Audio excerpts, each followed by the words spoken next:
और चौथा जो है that is called self join.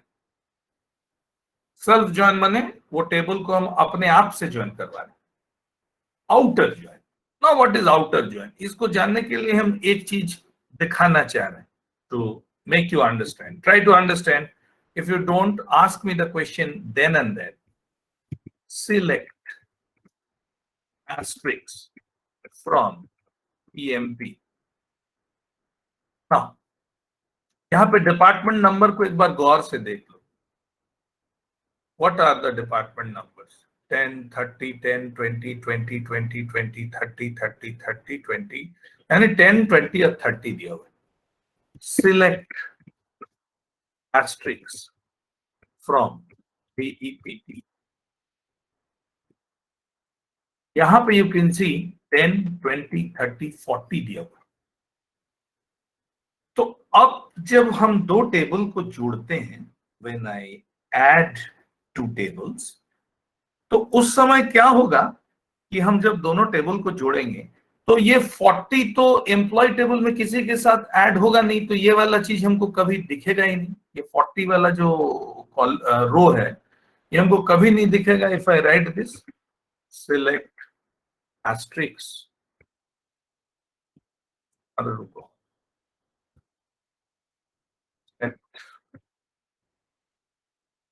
line size,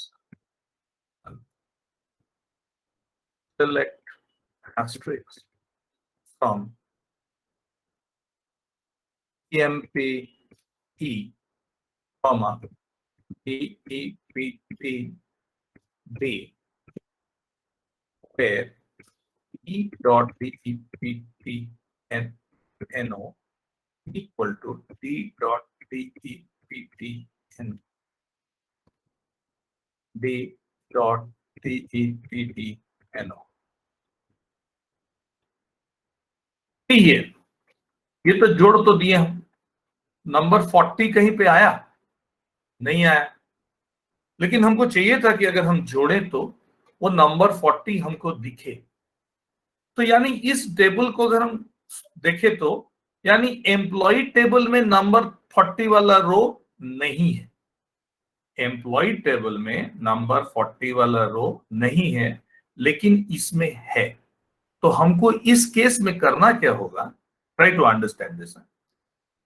employ table में एक तो ब्लैंक रो क्रिएट करना होगा और ब्लैंक रो के साथ जो है उसमें वो 40 को जोड़ देना होगा मैपिंग करते समय। उसका इधर कॉरेस्पॉन्डिंग एम्प्लॉय पार्ट में कुछ नहीं दिखेगा, इट विल बी ब्लैंक, ठीक है, दिस विल बी ब्लैंक, लेकिन यहां पे दिखेगा 40 ऑपरेशंस बॉस्टन, कम से कम इतना दिख जाएगा। तो इसीलिए हम बोलते हैं कि 40 वाला रो इसमें नहीं है, that means this table is deficient of that row. अब तुम बोलोगे सर इसमें तो 14 रो है और इसमें तो 4 ही रो है, इसको कैसे डेफिशिएंट बोल रहे हैं? डेफिशिएंट कहने का मतलब है ये एंट्री 40 के कॉरेस्पॉन्डिंग कोई एंट्री एम्प्लॉय टेबल में नहीं है, that is why it is deficient. तो एक ब्लैंक रो हमको इसमें जोड़ना होगा।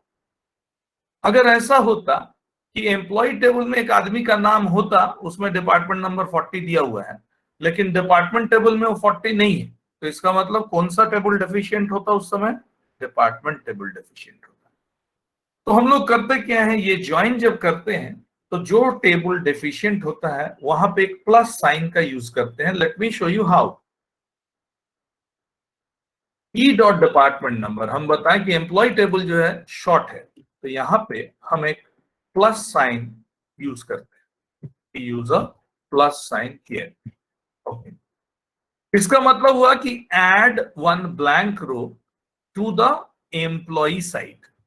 ये चीज प्लस साइन अगर हम इधर देते हैं तो add a blank row in the department number table. तो हमको अभी डिपार्टमेंट नंबर टेबल में नहीं चाहिए, so what we do is we do this. So now watch what happens.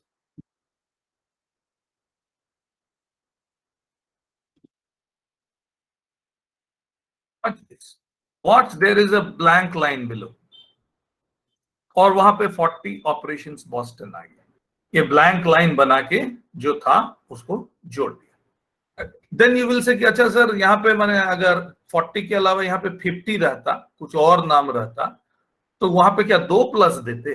No, 2 plus देने का जरूरत नहीं है। एक ही प्लस में जितना भी रिक्वायर्ड ब्लैंक लाइंस है वो ऐड करता चला जाएगा depending on the number of deficient lines. So अगर यहाँ पे एक 50 भी रहता तो वही एक ही प्लस से यहाँ पे नीचे वो 50 भी दिखा देता उसी प्लस से, because of this plus only. तो 2 प्लस नहीं देना होता कि 2 लाइन मिसिंग है, बिकॉज तब तो ये हो जाएगा कितना लाइन मिसिंग है वी डोंट नो, उतना नंबर ऑफ प्लस देते चल जाएंगे तब। So this is what is called outer join. And then the next one is very, very, very important. That is what is self join. Very, very, very important. Self join.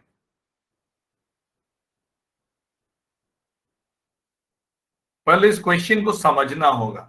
Okay, now write down the question. Display all employees, display all employees who earn less than their managers, who earn less than their managers. Display all employees who earn less than their managers. Let us see here. Select asterisk from EMP. This is your EMP table. अब बोल रहे हैं कि display all employees who earn less than there manager. अब कैसे निकालेंगे भाई? तो गजब चीज है, कुछ बुझा नहीं रहा है हमको यहां से क्या है।